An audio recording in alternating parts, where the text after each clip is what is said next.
Radio मिर्ची presents एक पुरानी कहानी।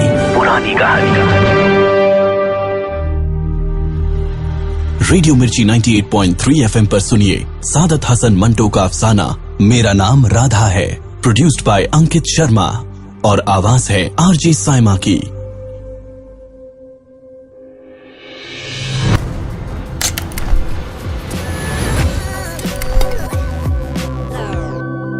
ये उस जमाने का जिक्र है जब इस जंग का नामो निशान भी नहीं था। गालिबन 8-9 बरस पहले की बात है, जब जिंदगी में हंगामे बड़े सलीके से आते थे। आजकल की तरह नहीं कि बेहंगम तरीके पर एक के बाद एक हादसे पैदा हो रहे हैं किसी ठोस वजह के बगैर।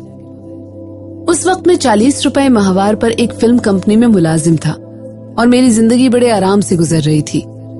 यानी सुबह 10 बजे स्टूडियो गए, नियाज मोहम्मद विलन की बिल्लियों को 2 पैसे का दूध पिलाया, चालू फिल्म के लिए चालू किस्म के डायलॉग्स लिखे, बंगाली एक्ट्रेस से जो उस जमाने में बुलबुले बंगाल कहलाती थी थोड़ी देर मजाक किया और दादा गौर की जो उस अहद का सबसे बड़ा फिल्म डायरेक्टर था थोड़ी सी खुशामद की और घर चले गए। जैसा कि मैं अर्ज कर चुका हूँ, जिंदगी बड़े आराम तरीके पर गुजर रही थी। स्टूडियो का मालिक हुरमुज जी फराम जी, जो मोटे मोटे लाल गालों वाला मौजी किस्म का पारसी था, एक अधेड़ उम्र की ख्वाजा एक्ट्रेस की मोहब्बत में गिरफ्तार था। बन की सुंदरी की शूटिंग चल रही थी। नियाज मोहम्मद विलन की जंगली बिल्लियों को, जो उसने खुदा मालूम स्टूडियो के लोगों पर क्या असर पैदा करने के लिए पाल रखी थी, 2 पैसे का दूध पिलाकर मैं हर रोज बन की सुंदरी के लिए एक अजनबी जबान में डायलॉग्स लिखा करता था।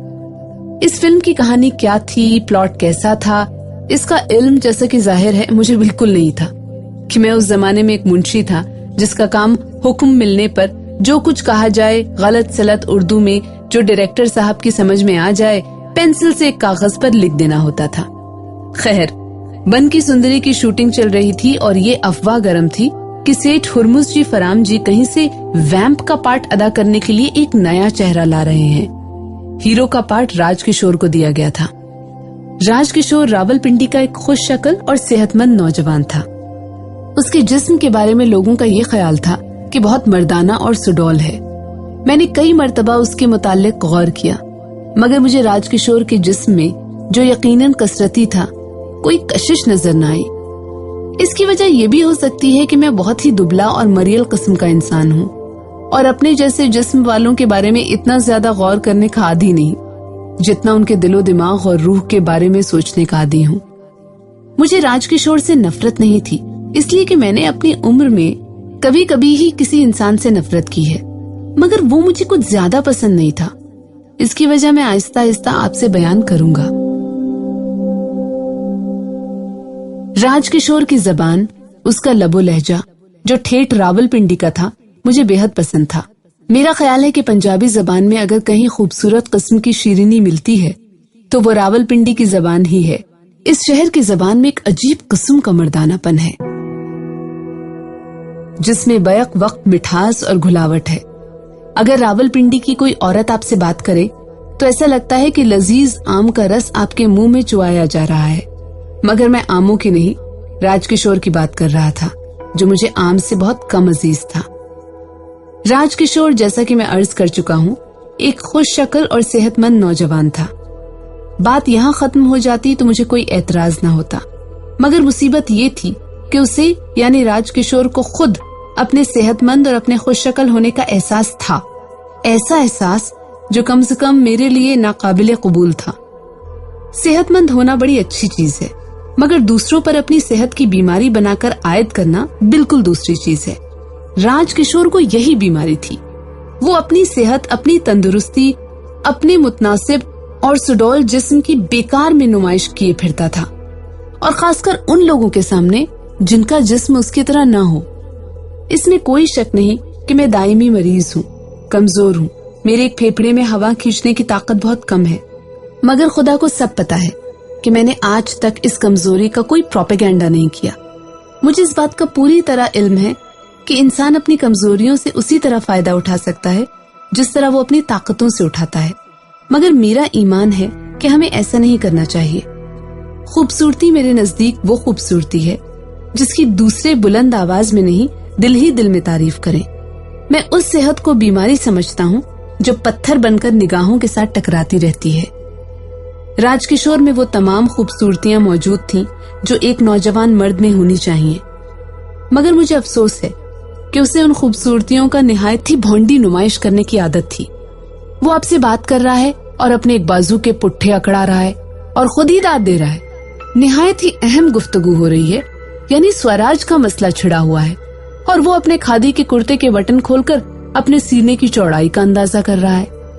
मैंने खादी के कुर्ते का जिक्र किया है और मुझे याद आ रहा है कि राजकिशोर पक्का कांग्रेसी था। हो सकता है कि वो इसी वजह से खादी के कपड़े पहनता हो, मगर मेरे दिल में हमेशा इस बात की खटक रही है कि उसे अपने वतन से इतना प्यार नहीं था जितना कि अपनी जात से था। बहुत लोगों का ख्याल था कि राजकिशोर के बारे में मैंने जो राय कायम की है सरासर गलत है, इसलिए कि स्टूडियो और स्टूडियो के बाहर हर शख्स उसकी तारीफ करता था, उसके जिस्म की, उसके ख्यालात की, उसकी सादगी की, उसकी जबान की, जो खास रावलपिंडी की थी और मुझे भी पसंद थी। दूसरे एक्टरों की तरह वो अलग थलग रहने का आदी नहीं था। कांग्रेस का कोई जलसा हो तो राजकिशोर को आप वहाँ जरूर पाएंगे। कोई अदबी मीटिंग हो रही हो तो राजकिशोर जरूर पहुँचेगा। अपनी मसरूफ जिंदगी में से वो अपने हमसायों और मामूली जान पहचान के लोगों के दुख दर्द में शरीक होने के लिए भी वक्त निकाल लिया करता था। सब फिल्म प्रोड्यूसर उसकी इज्जत करते थे और उसके कैरेक्टर की पाकीज़गी की बहुत चर्चा थी। फिल्म प्रोड्यूसरों को छोड़िए, पब्लिक को भी इस बात का अच्छी तरह इल्म था कि राजकिशोर एक बहुत बुलंद किरदार का मालिक है। फिल्मी दुनिया में रहकर किसी शख्स का गुनाह के धब्बों से पाक रहना बहुत बड़ी बात है। यूं तो राजकिशोर एक कामयाब हीरो था, मगर उसकी इस खूबी ने उसे एक बहुत ही ऊंचे रुतबे पर पहुंचा दिया था। नागपाड़ी में जब मैं शाम को पान वाले की दुकान पर बैठता था तो अक्सर एक्टर एक्ट्रेसों की बातें हुआ करती थी। करीब करीब हर एक्टर और एक्ट्रेस के बारे में कोई न कोई स्कैंडल मशहूर था, मगर राजकिशोर का जब भी जिक्र आता, श्यामलाल पनवाड़ी बड़े फखिये लहजे में कहा करता, मंटो साहब, राज भाई ही ऐसा कैरेक्टर है जो लंगोट का बड़ा पक्का है। मालूम नहीं श्यामलाल पनवाड़ी उसे राज भाई कैसे कहने लगा था। मुझे इस पर इतनी ज्यादा हैरत नहीं थी कि राज भाई की मामूली से मामूली बात भी एक कारनामा बनकर लोगों तक पहुंच जाती थी। मसलन बाहर के लोगों को उसकी आमदनी का पूरा हिसाब मालूम था। वो अपने वालिद को माहवार खर्च क्या देता है, यतीम खानों के लिए कितना चंदा देता है, उसका अपना जेब खर्च क्या है, ये सब बातें लोगों को इस तरह मालूम थी जैसे उन्हें याद कराई गई हूँ। श्यामलाल ने एक रोज मुझे बताया, राजभाई का अपनी सौतेली माँ के साथ बहुत ही अच्छा सलूक है। उस जमाने में जब राजभाई की आमदनी का कोई जरिया नहीं था, राजभाई का बाप और उसकी नई बीवी राजभाई को तरह तरह के दुख देते थे, मगर मरहबा है राजभाई का। राजभाई ने फिर भी अपना फर्ज पूरा किया और अपने माँ बाप को अपने सर आंखों पर जगह दी। अब दोनों छपर खटों पर बैठे राज कर रहे हैं। राजभाई हर रोज सुबह सवेरे अपनी सौतेली माँ के पास जाता है और उसके चरण छूता है, बाप के सामने हाथ जोड़ के खड़ा हो जाता है और जो हुक्म मिले फौरन बचा लाता है। आप बुरा न मानिएगा, मगर ये सच है कि मुझे राजकिशोर की तारीफ सुनकर हमेशा उलझन सी होती थी। खुदा जाने क्यों। मैं जैसा पहले अर्ज कर चुका हूँ, मुझे उससे कोई नफरत नहीं थी। उसने मुझे कभी ऐसा मौका ही नहीं दिया था। फिर उस जमाने में जब मुंशियों की कोई खास इज्जत ही नहीं थी, वो मेरे साथ घंटों बातें किया करता था। मैं नहीं कह सकता क्या वजह थी, लेकिन ईमान की बात है कि मेरे दिलो दिमाग के किसी अंधेरे कोने में ये शक बिजली की तरह कौंध जाता था कि वो बनता है और उसकी जिंदगी बिल्कुल बनावटी है। मेरी मुसीबत ये थी कि मेरा कोई हम ख्याल नहीं था। लोग देवताओं की तरह उसकी पूजा करते थे और मैं दिल ही दिल में कुढ़ता था। राजकिशोर की बीवी थी, वो अच्छा शौहर था। उसकी जिंदगी पर से चादर का कोई कोना भी अगर हटाकर देखा जाता तो आपको कोई तारीख चीज नजर न आती। फिर भी मेरे दिल में शक की गुदगुदी होती ही रहती थी। खुदा की कसम, मैंने कई दफा खुद को लानत दी, तुम बड़े ही वाहियात हो। कैसे अच्छे इंसान को, जिसे सारी दुनिया अच्छा कहती है और जिसके बारे में तुम्हें कोई शिकायत भी नहीं, क्यों बेकार शक की नजरों से देखते हो? अगर एक आदमी अपना सुडौल बदन बार बार दिखाता है तो ये कौन सी बुरी बात है? तुम्हारा बदन भी अगर ऐसा ही खूबसूरत होता तो बहुत मुमकिन है तुम भी यही हरकतें करते। हजार लानत मलामत के बावजूद मैं अपने दिलो दिमाग को कभी आमादा न कर सका कि वो राजकिशोर को उसी नजर से देखे जिस नजर से दूसरे देखते हैं। यही वजह है कि मैं दौराने गुफ्तगू में अक्सर उससे उलझ जाया करता था। इधर उसने मेरे मिजाज के खिलाफ कोई बात की, उधर मैं हाथ धोकर उसके पीछे पड़ गया। ऐसा झगड़ा के बाद हमेशा उसके चेहरे पर मुस्कुराहट और मेरे हलक में एक नाकाबिले बयान तलखी रहती थी और मुझे इससे और भी ज्यादा उलझन होती थी। इसमें कोई शक नहीं कि उसकी जिंदगी में कोई स्कैंडल नहीं था। अपनी बीवी के सिवा किसी दूसरी औरत का मैला या उजला दामन उससे वाबस्ता नहीं था। मैं ये भी कहता हूँ कि वो सब एक्ट्रेसों को बहन कह के पुकारता था और वो भी जवाब में उसे भाई कहती थी। मगर मेरे दिल ने हमेशा मेरे दिमाग से यही सवाल किया कि ये रिश्ता कायम करने की ऐसी जरूरत क्या है। बहन और भाई का रिश्ता कुछ और बात है और किसी औरत को अपनी बहन कहना इस अंदाज से जैसे ये बोर्ड लगाया जा रहा हो कि सड़क बंद है, बिल्कुल दूसरी बात है। अगर आप किसी औरत से जिस्मानी रिश्ता कायम नहीं करना चाहते हैं तो उसका ऐलान करने की जरूरत ही क्या है। अगर आपके दिल में अपनी बीवी के सिवा और किसी औरत का ख्याल दाखिल नहीं हो सकता तो इसका इश्तिहार देने की क्या जरूरत है। ये और इसी किस्म की दूसरी बातें मेरी समझ में नहीं आती थी, इसलिए मुझे अजीब किस्म की उलझन होती थी। खैर, बन की सुंदरी की शूटिंग चल रही थी। स्टूडियो में खासी चहल पहल थी। हर रोज एक्स्ट्रा लड़कियां आती थीं और उनके साथ हमारा दिन हंसी मजाक में गुजर जाता था। एक रोज नियाज मोहम्मद विलन के कमरे में मेकअप मास्टर, जिसे हम उस्ताद कहते हैं, ये खबर लेके आया कि वैम्प के रोल के लिए जो नई लड़की आने वाली थी आ गई है और बहुत जल्द उसका काम शुरू हो जाएगा। उस वक्त चाय का दौर चल रहा था। कुछ चाय की हरारत थी, कुछ उस खबर ने हमको गरमा दिया।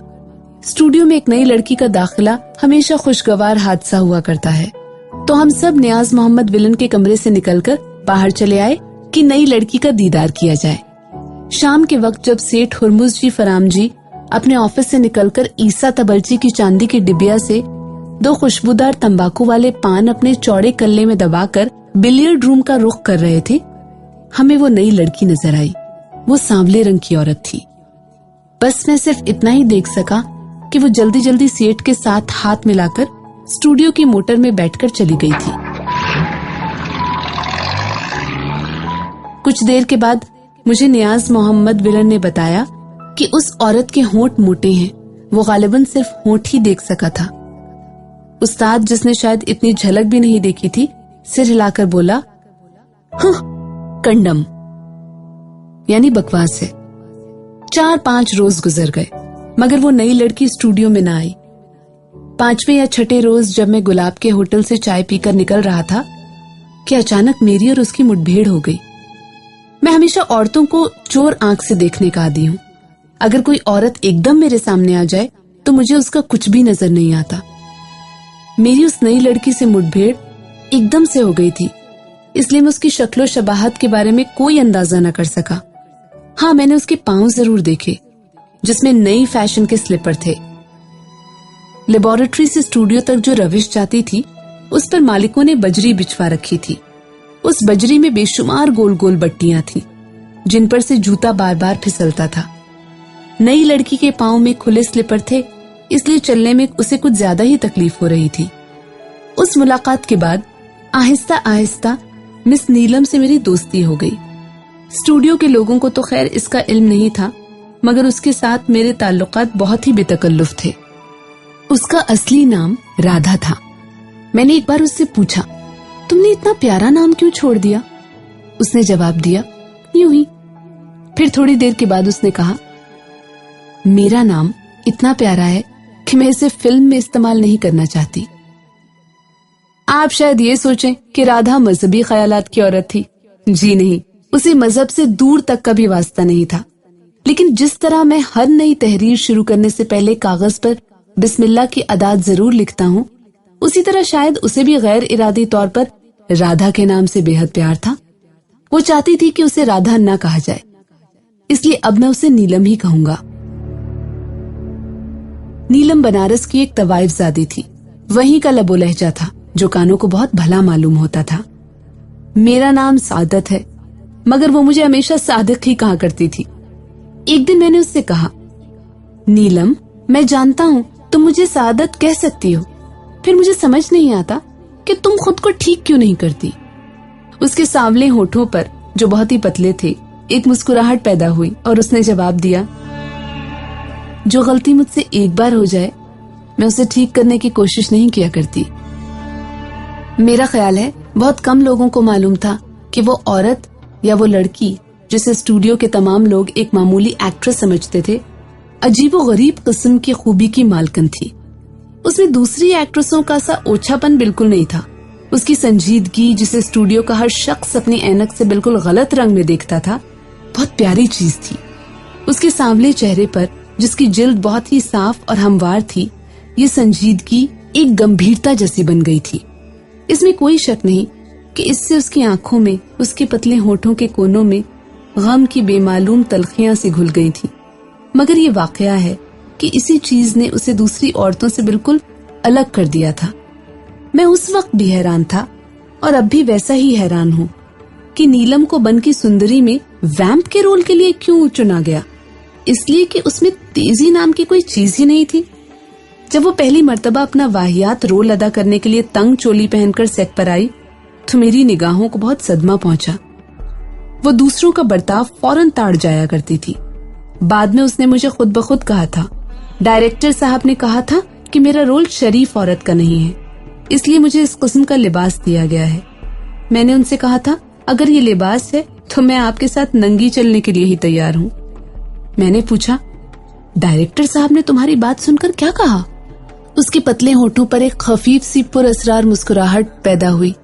उन्होंने आंखें फाड़कर मुझे देखा और फिर अपने तसव्वुर में मुझे नंगी देखना शुरू कर दिया। ये लोग कितने बेवकूफ हैं। इस लिबास में मुझे देखकर भी बेचारों को अपने तसव्वुर पर जोर डालने की जरूरत पड़ती है। ज़हीन कारी के लिए नीलम का इतना तारुफ ही काफी है। अब मैं उन वाकयात की तरफ आता हूँ जिनकी मदद से मैं ये कहानी पूरी करना चाहता हूँ। बंबई में जून के महीने में बारिश शुरू हो जाती है और सितंबर के आखिर तक जारी रहती है। पहले 2-2.5 महीनों में इस कदर पानी बरसता है कि स्टूडियो में काम नहीं हो सकता। बन की सुंदरी की शूटिंग अप्रैल के आखिर में शुरू हुई थी। जब पहली बारिश हुई तो हम अपना तीसरा सेट पूरा कर रहे थे। एक छोटा सा सीन रह गया था जिसमें कोई मुकालमा नहीं था, इसलिए बारिश शुरू होने के बावजूद हमने अपना काम जारी रखा। मगर जब काम खत्म हो गया तो हम एक अरसे के लिए बेकार हो गए। उन्हीं दिनों स्टूडियो के लोगों को एक दूसरे के साथ मिल बैठने का बहुत मौका मिलता था। मैं तकरीबन सारा दिन गुलाब के होटल में बैठा चाय पीता रहता था। जो आदमी भी होटल के अंदर आता था या तो सारे का सारा भीगा होता था या आधा। बाहर की सब मक्खियां पनाह लेने के लिए अंदर जमा हो गई थी। इस कदर गलीज फजा थी कि अल्लाह की पनाह। एक कुर्सी पर मेजें साफ करने का मैला और गीला कपड़ा पड़ा था। दूसरी कुर्सी पर प्याज काटने की बदबूदार छुरी पड़ी थी। उस होटल में, जिसकी छत कोरोगेटेड स्टील की थी, सेठ हुरमुज़जी फरामजी, उनके साले एडली जी और बड़ी एक्ट्रेसों के सिवा सब लोग जाते थे। नियाज मोहम्मद विलन को तो दिन में कई मर्तबा वहां जाना पड़ता था कि वो चुन्नी मुन्नी नाम की 2 बिल्लियां पाल रहा था। राजकिशोर दिन में एक चक्कर लगा जाता था। जो ही वो अपने लंबे कदर कसरती बदन के साथ दहलीज पर आता, मेरे सिवाय होटल में बैठे हुए तमाम लोगों की आंखें तमतमा उठती। एक्स्ट्रा लड़के उठ उठकर राज भाई को कुर्सी पेश करते और जब वो उनमें से किसी की पेश की हुई कुर्सी पर बैठ जाता तो वो सारे परवानों की तरह उसके इर्द गिर्द जमा हो जाते। इसके बाद 2 किस्म की बातें सुनने में आती। एक्स्ट्रा लड़कों की जबान पर पुरानी फिल्मों में राज भाई के काम की तारीफ होती और खुद राजकिशोर की जबान पर उसके स्कूल छोड़कर कॉलेज और कॉलेज छोड़कर फिल्मी दुनिया में दाखिल होने की तारीखें होती। मुझे ये सब बातें जबानी याद हो चुकी थी, इसलिए जैसे ही राजकिशोर होटल में दाखिल होता, मैं उससे अलग थलग करने के बाद बाहर निकल जाता।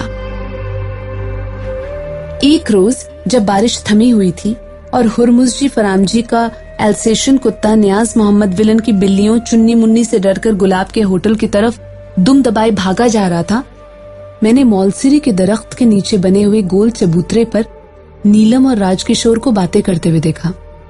राजकिशोर बड़ा हस्बे आदत हौले हौले झूल रहा था, जिसका मतलब ये था कि वो अपने ख्याल के मुताबिक निहायत ही दिलचस्प बातें कर रहा है। मुझे याद नहीं कि नीलम और राजकिशोर का तारुफ कब और किस तरह हुआ था, मगर नीलम फिल्मी दुनिया में दाखिल होने से पहले ही उसे अच्छी तरह जानती थी और शायद एक दो बार नीलम ने मुझसे इस बात का जिक्र भी किया था। और हाँ, खूबसूरत जिस्म की तारीफ भी तो की थी। मैं गुलाब के होटल से निकलकर रिकॉर्डिंग रूम के छज्जे तक पहुंचा तो राजकिशोर ने अपने चौड़े कंधे पर से खादी का थैला एक झटके से उतारा और थैला खोलकर एक मोटी कॉपी निकाली। मैं समझ गया, वो मोटी कॉपी राजकिशोर की डायरी थी। राजकिशोर हर रोज तमाम कामों से फारिग होकर अपनी सौतेली माँ का आशीर्वाद लेकर सोने से पहले डायरी लिखने का आदी था। यूं तो उसे पंजाबी जबान बहुत अजीज थी, मगर वो अपने रोज का हाल अंग्रेजी में लिखता था, जिसमें कहीं टैगोर के नाजुक स्टाइल की और कहीं गांधी जी की सियासी तर्ज तहरीर की झलक नजर आती थी। उसकी तहरीर पर शेक्सपियर के ड्रामों का असर भी काफी था।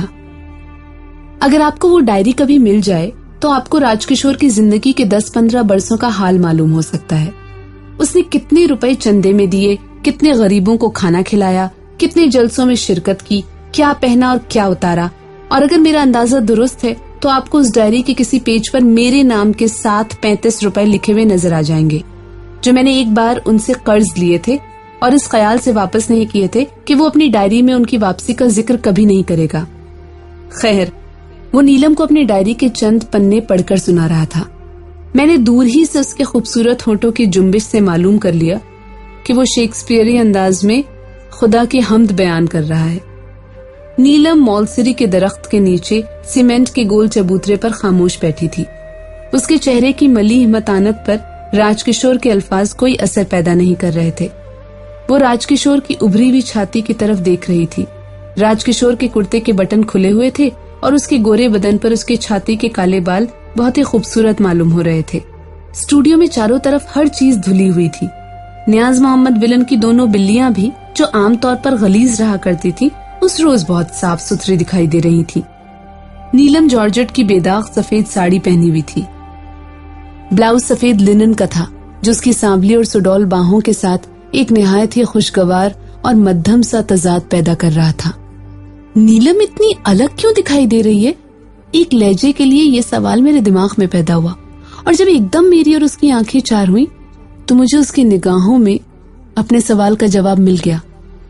नीलम मोहब्बत में गिरफ्तार हो चुकी है। उसने हाथ के इशारे से मुझे बुलाया। थोड़ी देर इधर उधर की बातें हुई।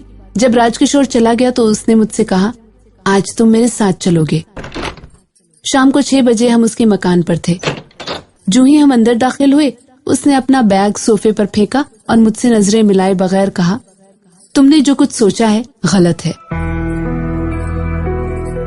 मैं उसका मतलब समझ गया। मैंने जवाब दिया, तुम्हें क्या मालूम मैंने क्या सोचा था। उसके पतले होठों पर खफीफ सी पुरअसरार मुस्कुराहट पैदा हुई। मुझे मालूम है, इसलिए कि हम दोनों ने एक ही बात सोची थी। तुमने सोचने के बाद शायद गौर नहीं किया, लेकिन मैं बहुत सोच विचार के बाद इस नतीजे पर पहुंची हूं कि हम दोनों गलत थे। अगर मैं कहूं कि हम दोनों सही थे तो? उसने सोफे पर बैठते हुए कहा, तो हम दोनों बेवकूफ हैं। फौरन ही उसके चेहरे की संजीदगी और ज्यादा सबला गई।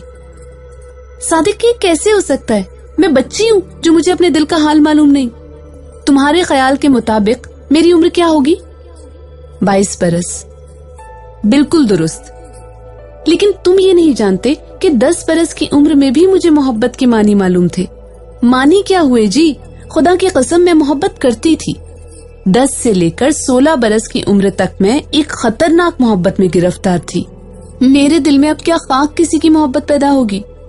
फिर उसने मेरे चेहरे की तरफ देखा और बोली,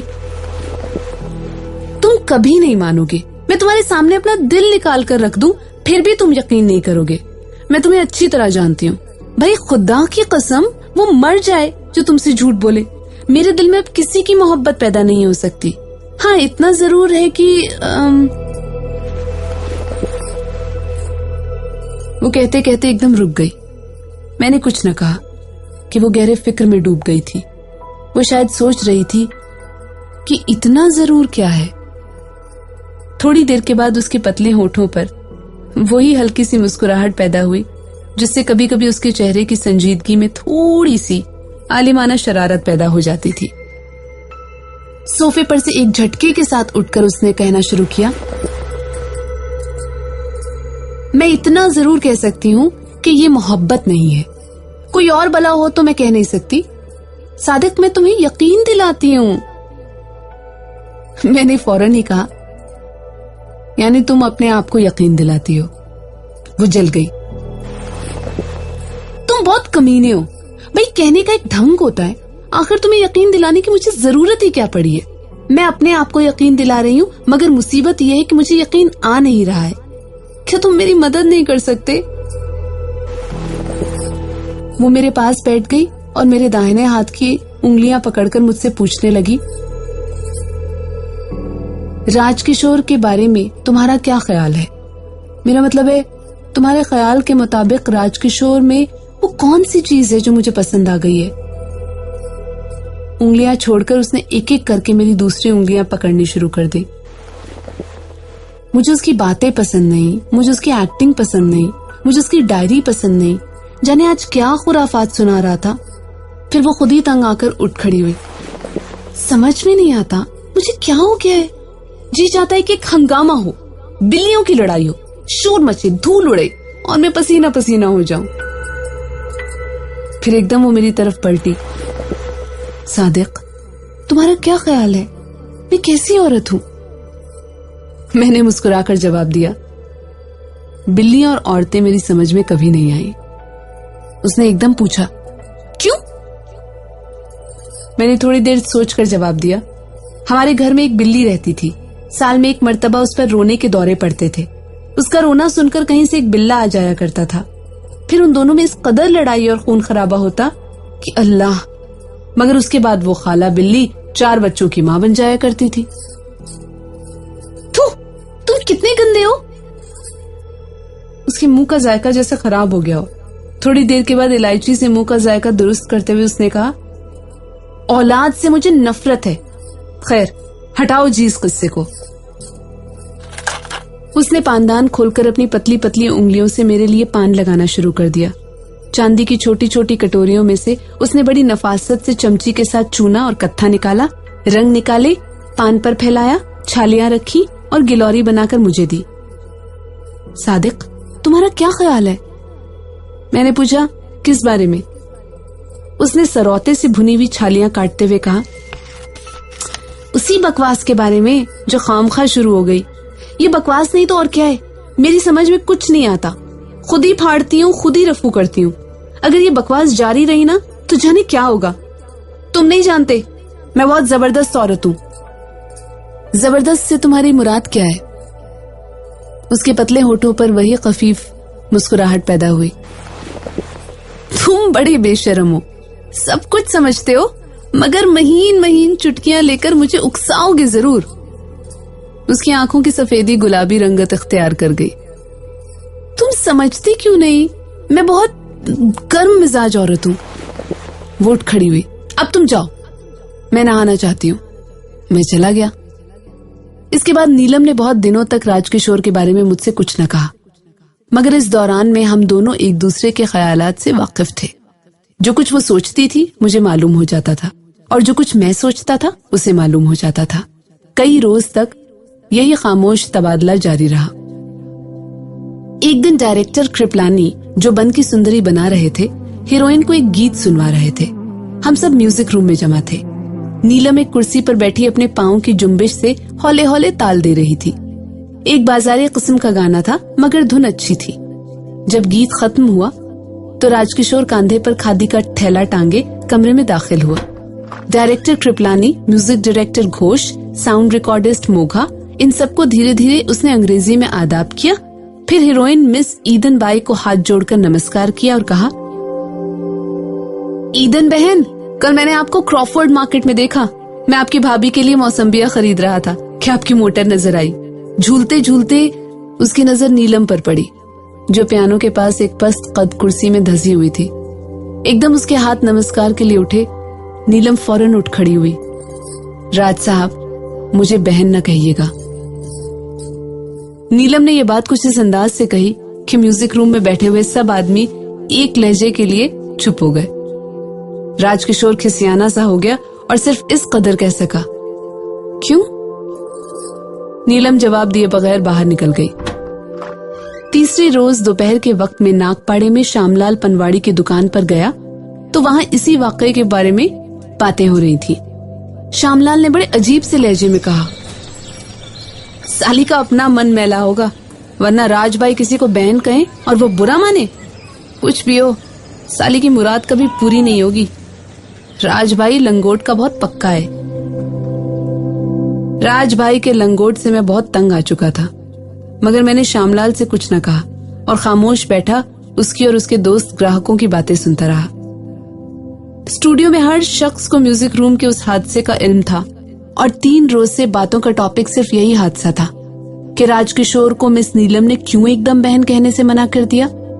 मैंने राजकिशोर की ज़बानी उस बारे में कुछ न सुना, मगर उसके एक दोस्त से मुझे मालूम हुआ कि उसने अपनी डायरी में उस हादसे पर निहायत ही दिलचस्प चीज लिखी है और प्रार्थना की है कि मिस नीलम का दिलो दिमाग पाक साफ हो जाए।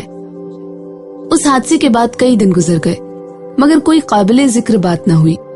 नीलम पहले से कुछ ज्यादा संजीदा हो गई थी और अब राजकिशोर के कुर्ते के तमाम बटन हर वक्त खुले रहते थे और उसकी गोरी और उभरी हुई छाती के काले बाल बाहर झांकते रहते थे।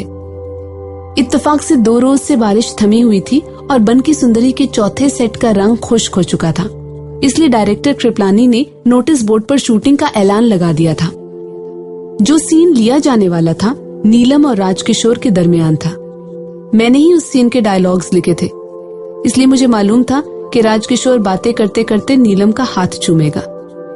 इस सीन में हाथ चूमने की बिल्कुल गुंजाइश नहीं थी। जिस तरह अवाम के जज्बात उकसाने के लिए आमतौर पर फिल्मों में औरतों को बराए नाम लिबास पहनाए जाते हैं, उसी तरह डायरेक्टर कृपलानी ने पुराने आजमाए हुए नुस्खे के मुताबिक ये टच सीन में रख दिया था। जब शूटिंग शुरू हुई तो मैं धड़कते हुए दिल के साथ सेट पर मौजूद था। राजकिशोर और नीलम का बर्ताव क्या होगा, इसके बारे में सोच के मेरे जिस्म में सनसनी की एक लहर दौड़ जाती, मगर सारा सीन पूरा हो गया और कुछ ना हुआ।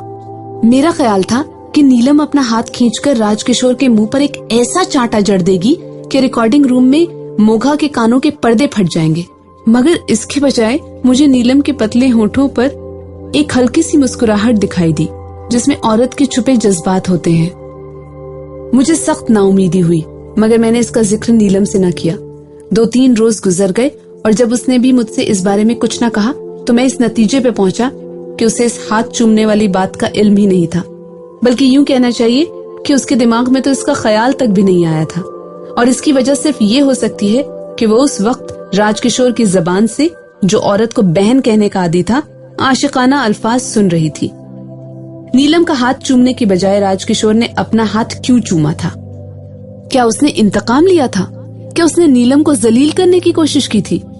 ऐसे कई सवाल मेरे दिमाग में पैदा हुए, मगर मुझे कोई जवाब न मिल सका। चौथे रोज जब मैं हर रोज की तरह श्यामलाल की दुकान पर गया तो उसने मुझसे शिकायत भरे लहजे में कहा, मंटो साहब, आप तो हमें अपनी कंपनी की कोई बात सुनाते ही नहीं। आप बताना नहीं चाहते या फिर आपको कुछ मालूम ही नहीं होता। पता है आपको राजभाई ने क्या किया? बन की सुंदरी में एक सीन था जिसमें डायरेक्टर साहब ने राजभाई को मिस नीलम का मुंह चूमने का ऑर्डर दिया, लेकिन साहब कहाँ राजभाई और कहाँ वो साली टकियाई। राजभाई ने फौरन कह दिया, ना साहब, मैं ऐसा काम कभी नहीं करूंगा। मेरी अपनी पत्नी है, इस गंदी औरत का मुंह चूमकर क्या मैं अपनी पत्नी के पवित्र होठों से अपने होठ मिला सकता हूँ? बस साहब, फौरन डायरेक्टर साहब को सीन बदलना पड़ा और राजभाई से कहा गया, अच्छा भाई तुम मुंह न चूमो, हाथ तो चूम लो। मगर राजभाई ने भी कच्ची गोलियां नहीं खेली हैं। जब वक्त आया तो राजभाई ने इस सफाई से अपना हाथ चूमा कि देखने वालों को यही मालूम हो कि उस साली का हाथ चूमा है। मैंने इस गुफ्तगू का जिक्र नीलम से न किया, इसलिए कि जब वो सारे किस्से ही से बेखबर थी, खामखा उसे रंजीदा करना बेमानी होता।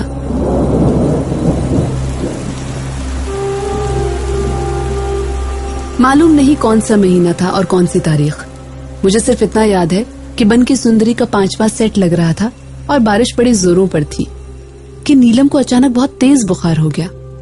मुझे स्टूडियो में कोई काम नहीं था, इसलिए मैं घंटों उसके पास बैठा उसकी तीमारदारी करता रहता। मलेरिया ने उसके चेहरे की सांवलाहट में अजीब किस्म का दर्द पैदा कर दिया था। उसकी आंखों और उसके पतले होठों के कोनों में जो नाकाबिले बयान तलखियां घुली रहती थीं, अब उनमें एक अजब सी बेबसी दिखाई देती थी। कुनीन के टीकों से उसकी समात इस कदर कमजोर हो गई थी और इस एहसास तले उसे अपनी आवाज ऊंची करनी पड़ती थी। उसका ख्याल था कि शायद मेरे कान भी खराब हो गए हैं। एक दिन जब उसका बुखार बिल्कुल दूर हो गया था और वो बिस्तर पर लेटी हुई थी, नीचे से मोटर के हॉर्न की आवाज आई। मैंने देखा कि हॉर्न की आवाज सुनकर उसके बदन पर एक सर्द झुरझुरी सी दौड़ गई। थोड़ी देर के बाद कमरे का मोटा सागवानी दरवाजा खुला और राजकिशोर खादी के सफेद कुर्ते और तंग पजामे में अपनी बीवी के साथ दाखिल हुआ। उसने ईदन बाई को ईदन बहन कहकर सलाम किया, मेरे साथ हाथ मिलाया और अपनी बीवी को, जो तीखे तीखे नक्शों वाली घरेलू किस्म की औरत थी, हम सबसे मुतारफ करा के वो नीलम के पलंग पर बैठ गया। चंद लम्हात वो ऐसे ही खालीपन में घूरता रहा। फिर उसने कमजोर और थकी हुई नीलम की तरफ देखा। मैंने पहली मर्तबा राजकिशोर की धुली हुई आंखों में एक गर्दालूद जज्बा तैरता हुआ पाया। राजकिशोर बोला, मैं बहुत दिनों से इरादा कर रहा था कि आपकी बीमार पुरसी के लिए आऊं, मगर इस कमबख्त मोटर का इंजन कुछ ऐसा खराब हुआ कि 10 दिन कारखाने में पड़ी रही। आज आई तो मैंने, उसने अपनी बीवी की तरफ इशारा करते हुए कहा, शांति से कहा, भाई चलो, इसी वक्त चलो, रसोई का काम कोई और कर लेगा।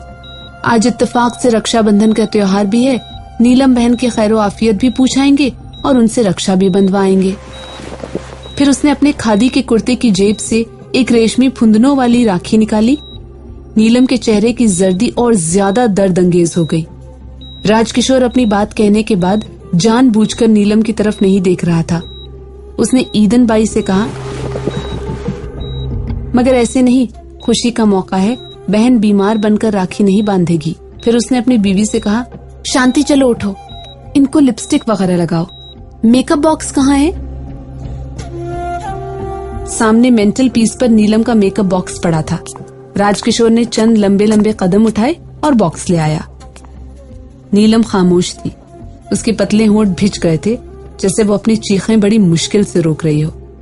जब शांति ने पतिव्रता स्त्री की तरह उठकर नीलम का मेकअप करना चाहा, तो उसने उसे रोकने की कोशिश न की। ईदन बाई ने जैसे एक बेजान जिस्म को सहारा देकर उठाया। जब शांति ने निहायत ही गैर अंदाज में नीलम के होठों पर लिपस्टिक लगाने शुरू की, तो वो मेरी तरफ देखकर मुस्कुराई। नीलम की मुस्कुराहट एक खामोश चीख थी। मेरा ख्याल था, नहीं, मुझे यकीन था कि एकदम कुछ होगा। नीलम के भिजे हुए होंठ एक धमाके के साथ वह होंगे और जिस तरह बरसात में पहाड़ी नाले बड़े बड़े मजबूत बंद तोड़कर दीवानावार आगे निकल जाते हैं, उसी तरह नीलम अपने रुके हुए जज्बात के तूफानी बहाव में हम सबके कदम उखाड़कर खुदा मालूम हमें किन गहराइयों में ले जाएगी। मगर ताज्जुब ये हुआ कि वो बिल्कुल खामोश रही। आखिर जब मेकअप मुकम्मल हो गया तो उसने राजकिशोर से हैरत अंगेज तौर पर मजबूत लहजे में कहा, लाइए, अब मैं राखी बांधूं। थोड़ी ही देर में रेशमी फुंदनों वाली राखी राजकिशोर की कलाई के गिर्द लिपटी हुई थी और नीलम, जिसके हाथ कांपने चाहिए थे, बड़े संगीन सुकून के साथ राखी का तुकमा बंद कर रही थी। इस अमल के दौरान में एक मर्तबा फिर मुझे राजकिशोर की धुली हुई आंखों में एक गर्दालूद जज्बे की झलक नजर आई। राजकिशोर ने रस्म के मुताबिक एक लिफाफे में नीलम को कुछ रुपए दिए, जो नीलम ने शुक्रिया अदा करके अपने तकिए के नीचे रख लिया। जब सब लोग चले गए और मैं और नीलम अकेले रह गए, तो उसने मुझ पर एक उजड़ी हुई निगाह डाली और तकिए पर सर रखकर खामोश लेट गई। पलंग पर राजकिशोर का थैला पड़ा था। जब नीलम ने थैला देखा तो पांव से एक तरफ हटा दिया। मैं तकरीबन 2 घंटे उसके पास बैठा अखबार पढ़ता रहा। जब उसने कोई बात न की तो मैं रुखसत लिए बगैर चला गया। इस वाकये के 3 रोज बाद मैं नागपाड़े में अपनी 9 रुपए माहवार की खोली के अंदर बैठा शेव कर रहा था और बराबर की खोली से अपनी हमसाई मिसेस फर्नांडिस की गालियां सुन रहा था कि एकदम कोई अंदर दाखिल हुआ। मैंने पलट कर देखा, नीलम थी। एक लहजे के लिए मैंने ख्याल किया था कि नहीं, कोई और है। उसके होठों पर गहरे सुर्ख रंग की लिपस्टिक कुछ इस तरह फैली हुई थी जैसे उसके मुंह से खून निकल निकल कर बहता रहा हो और पोछा न गया हो। उसके सर पर एक बाल भी सही हालत में नहीं था। उसकी सफेद साड़ी की बोटियां उड़ी हुई थी, उसके ब्लाउज के 3-4 हुक खुले हुए थे और उसकी सांवली छातियों पर खराशी नजर आ रही थी। नीलम को उस हालत में देखकर मुझसे पूछा ही न गया कि उसे क्या हुआ है और वो कैसे मेरी खोली का पता लगाकर वहां पहुंची है। पहला काम मैंने ये किया कि उठकर दरवाजा बंद कर दिया। वो टांगे लटकाए मेज पर बैठी हुई थी। जब मैं कुर्सी खींचकर उसके पास बैठा तो उसने अपने लिपस्टिक से लुथड़े हुए होंठ खोले और कहा, मैं सीधी यहां आ रही हूं। मैंने आहिस्ता से पूछा, कहां से? अपने घर से, और मैं तुमसे ये कहने आई हूं कि वो बकवास जो बैठे बिठाए शुरू हो गई थी अब खत्म हो गई है। कैसे? मुझे मालूम था कि वो फिर मेरे घर आएगा, उस वक्त जब कोई और नहीं होगा, और वो आया अपना थैला लेने के लिए। उसके पतले होठों पर जो फैली हुई लिपस्टिक ने बिल्कुल बेशक्ल कर दिए थे, वही खफीफ सी मुस्कुराहट थी। वो अपना थैला लेने आया था। मैंने कहा, आइए, दूसरे कमरे में पड़ा है। मेरा लहजा शायद बदला हुआ था। वो कुछ घबरा सा गया। मैंने कहा, घबराइए नहीं। जब हम दूसरे कमरे में दाखिल हुए तो मैं उसे थैला देने की बजाय ड्रेसिंग टेबल के सामने बैठ गई और मैंने मेकअप करना शुरू कर दिया। वो खामोश हो गई। उसने करीब ही मेज पर रखा हुआ और पानी से भरा हुआ ग्लास उठाया और सारा पानी गटागट पी गई। उसने साड़ी के पल्लू से अपना होंठ पोंछकर फिर सिलसिलाए कलाम जारी किया। मैं 1 घंटे तक मेकअप करती रही। जितनी लिपस्टिक होंठों पर थुप सकती थी मैंने थोपी, जितनी सुर्खी गालों पर चढ़ सकती थी मैंने चढ़ाई। वो एक कोने में खड़ा आईने में मेरी शक्ल देखता रहा।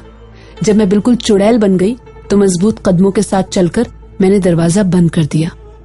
फिर क्या हुआ?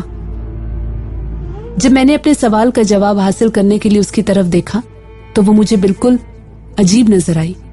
साड़ी से होंठ पोंछने के बाद उसके होंठों की रंगत कुछ अजीब सी हो गई थी। उसका लहजा भी सुर्ख गर्म लोहे की तरह था।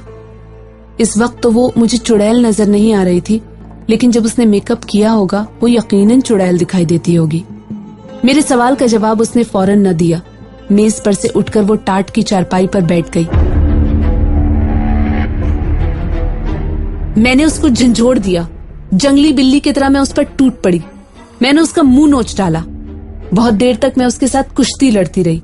उसमें बला की ताकत थी, लेकिन मैं तुमसे कह चुकी हूँ, मैं बहुत जबरदस्त औरत हूँ, बहुत गर्म औरत हूँ।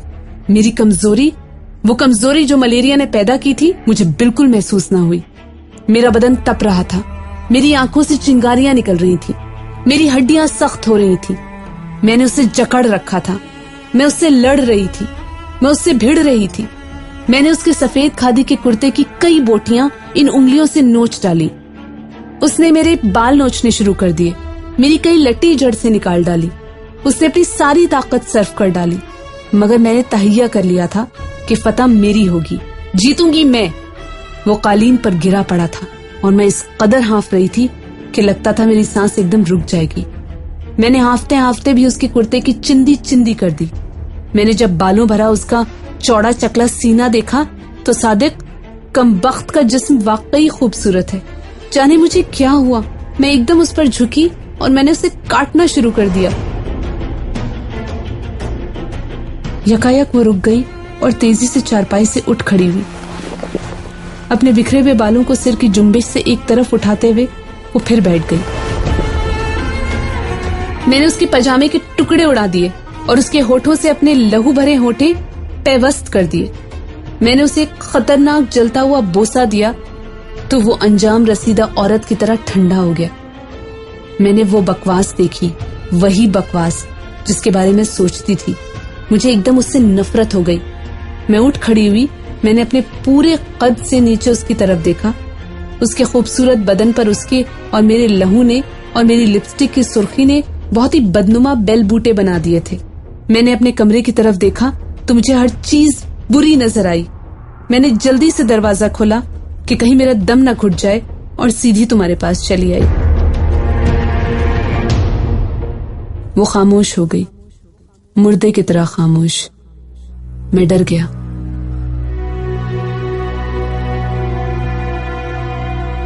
उसका एक हाथ चारपाई से नीचे लटक रहा था। मैंने छुआ, वो हाथ आग की तरह गर्म था। मैंने हौले से पुकारा, नीलम, नीलम। फिर मैंने जरा जोर से पुकारा, नीलम, मगर उसने कोई जवाब न दिया। जब मैंने डरी हुई आवाज में बहुत जोर से नीलम कहा तो वो चौंक पड़ी। चारपाई से उठकर मेरा हाथ थामकर जरा दबाकर जाते हुए उसने सिर्फ इस कदर कहा, सादत, मेरा नाम राधा है।